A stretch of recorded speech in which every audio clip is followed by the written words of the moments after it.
lagi. Oke, perkenalkan nama saya Salentitana Putri Hasibuan.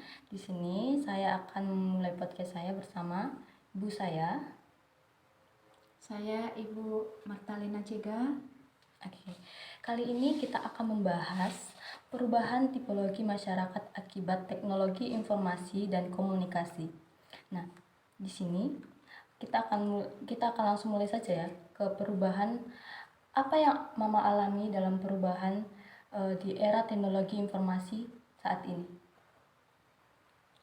Perubahan yang dialami di era perubahan informasi, ya banyak sekali. Kalau dibandingkan dengan zaman saya, ya sangat banyak sekali. Kalau dulu di zaman saya itu masih pakai, kalau menghubungi bisa pakai telepon rumah, bisa juga pakai dari telepon rumah, dari wartel, warung telepon, terus meningkat menjadi handphone. Tapi handphonenya dulu masih zaman-zaman jadul ya. Handphonenya masih handphone yang belum berlayar, ya, handphone tombol, masih belum pakai layar.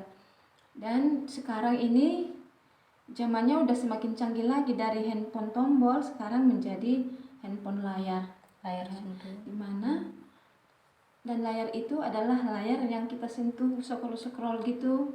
Kita bisa mendapatkan banyak informasi juga dari handphone yang sekarang ya. Terus banyak aplikasi-aplikasi juga yang bisa kita gunakan sekarang. Aplikasi yang bisa kita gunakan juga untuk berjualan atau juga untuk kita membeli, bisa membeli sesuatu barang yang kita inginkan secara online. Dan juga kita bisa, kalau bertelepon dengan saudara kita atau teman kita, bisa dari layar handphone kita bisa saling bertatap muka, dan banyaklah ya. Lalu bagaimana dampak yang Mama alami setelah perubahan teknologi tersebut dari zaman Mama waktu muda sampai sekarang? Ya jelas banyak sekali. Yang seperti saya bilang itu tadi di depan, di awal, bahwa zaman-zaman kami itu ya HP-nya masih HP-HP jadul. Perubahannya sekarang ini ya dengan HP yang sekarang yang layar sentuh, dan masih banyak lagi yang semakin setiap hari ya, setiap tahunnya ada peningkatan ya. Nah, jadi saya bisa kalau mengambil dari segi positifnya, ya kalau dari segi yang saya alami, ya saya bisa memanfaatkan aplikasi WA untuk berjualan, ya kan. Saya bisa upload jualan saya di WA Story. Nah, terus di aplikasi Facebook saya juga bisa posting jualan saya. Dan juga saya bisa menginginkan barang dengan cara memesan barang, bisa juga melalui TikTok Shop, melalui Shopee, yaitu kemudahan-kemudahan yang terbantu. Kita nggak harus pergi lagi untuk keluar membeli barang-barang yang kita inginkan, tapi kita cukup menunggu di rumah. Barang-barang yang kita harapkan ya bisa ada, kita pesan melalui online tadi. Terus ya kita tadi bertelepon bisa lebih canggih lagi. Nah, itu seperti itu. Tidak harus perlu mengantri di wartel seperti itu ya, Mbak. Iya. Juga mengambil koin, membayar pakai koin, terus juga connect-nya lebih cepat ya. Iya. Lalu bagaimana cara Mama menerima atau menyesuaikan pada kehidupan Mama sehari-hari? Iya, kalau menyesuaikan kehidupan sehari-hari ya namanya juga perkembangan ya.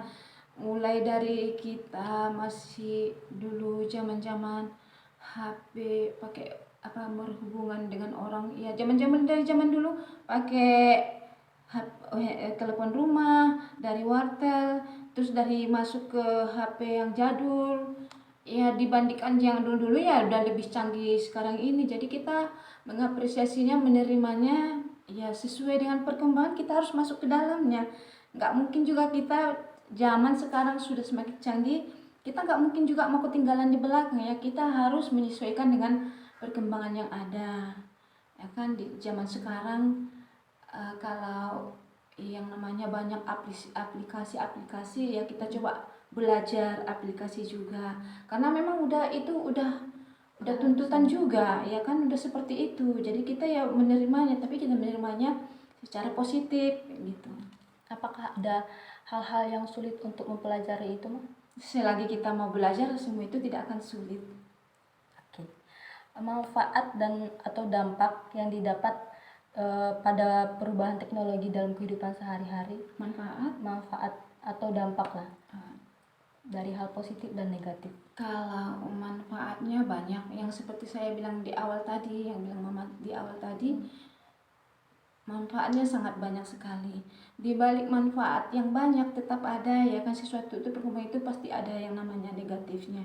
Ya kalau negatifnya itu kadang karena media sosial itu sudah tertuang di yang namanya di handphone, di laptop, ataupun di komputer atau di apapun itu, kadang kita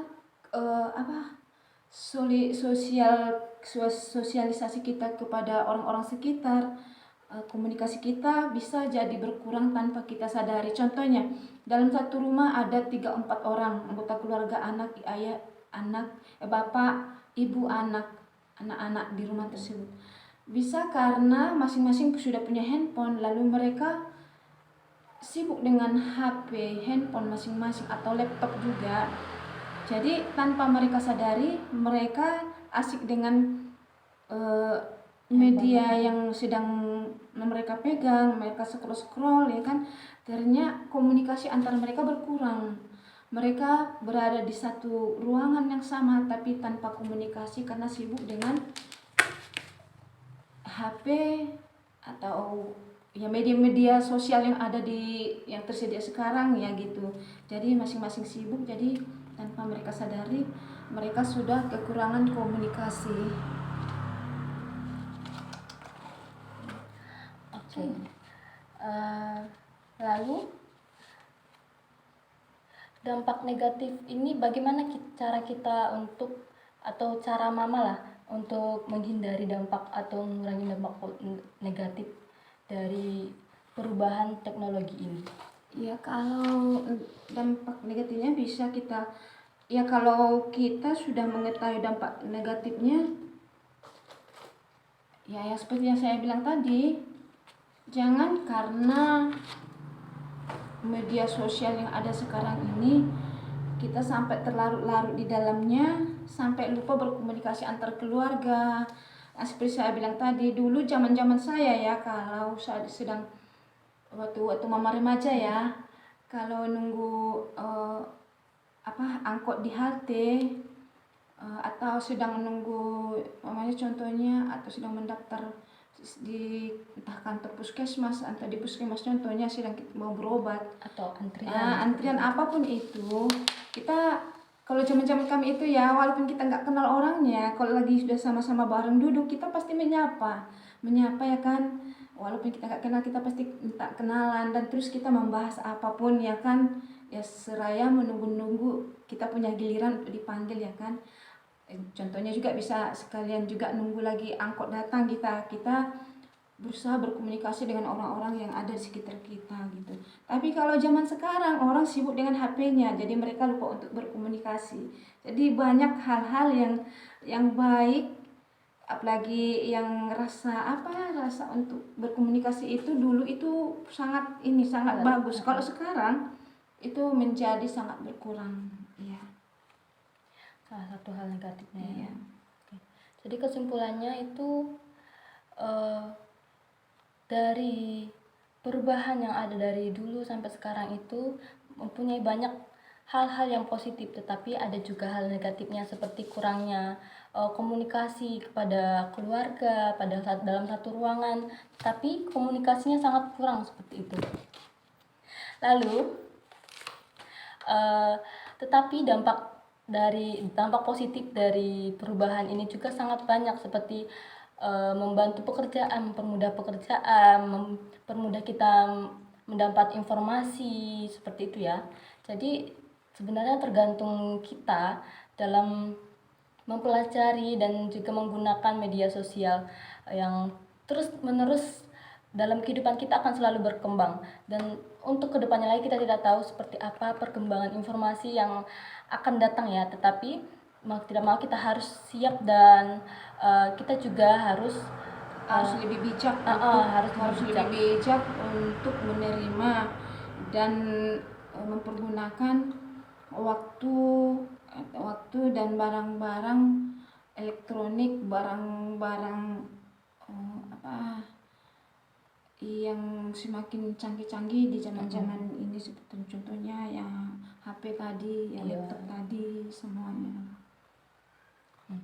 Jadi sebenarnya pintar-pintar kita ya untuk Kita harus bijak, kita harus bisa mengambil ini. Jangan semua kemajuan globalisasi, kemajuan alat-alat komunikasi itu membuat kita menjadi lupa waktu, membuat kita menjadi kurang komunikasi di dalam rumah tangga, dalam keluarga, yang bersaudara, demikian juga dengan orang-orang di sekitar kita. Jadi seperti itu ya guys, untuk video kali ini, untuk podcast kali ini. Oke, terima kasih atas kunjungannya. Lalu sampai